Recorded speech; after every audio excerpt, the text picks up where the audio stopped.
National Treasure. I'm reviewing this movie because, well, at some point we're going to be getting a National Treasure 3 and TV show, and there's been some updates recently about that, what's going on with that. You can look up that information if you want that information. I'm not here to report on any of that, but we are getting all that, and, I just want to talk about this movie.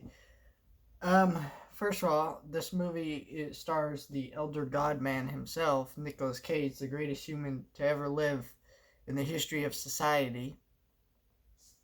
Um,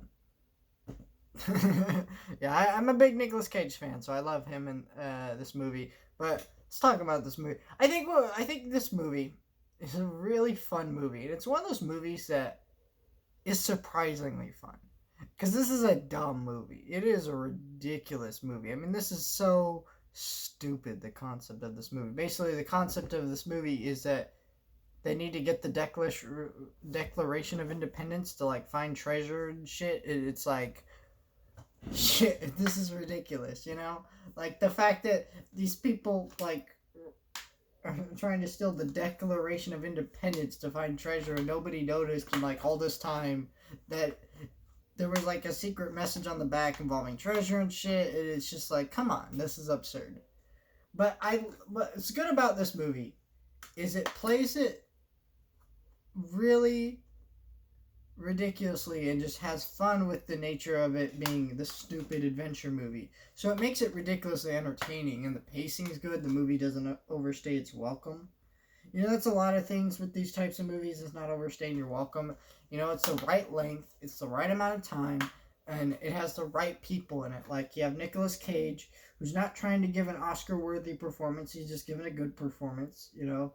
And same thing with the rest of the cast. And they're going on this adventure, stealing treasure. And it just really, really damn works. Because, well, it's having fun with itself. It's doing what it needs to do. And it makes for, surprisingly, a movie that's really memorable, which is weird because, you know, a lot of these types of movies aren't very memorable. A lot of them are kind of forgettable. But no, this one is very memorable, and it does everything it needs to do perfectly. I feel like this is like, to me, this is the difference between me and a movie like Jungle Cruise. Now, a lot of people will say similar things about this movie, as you would in a review of Jungle Cruise, where The Rock and Emily Blunt are good. It's fun. It's blah, blah, blah, blah, blah, you know? I think the issue with that movie is it takes itself too seriously. The characters have backstories and blah, blah, blah. And no, I don't need to know The Rock was this,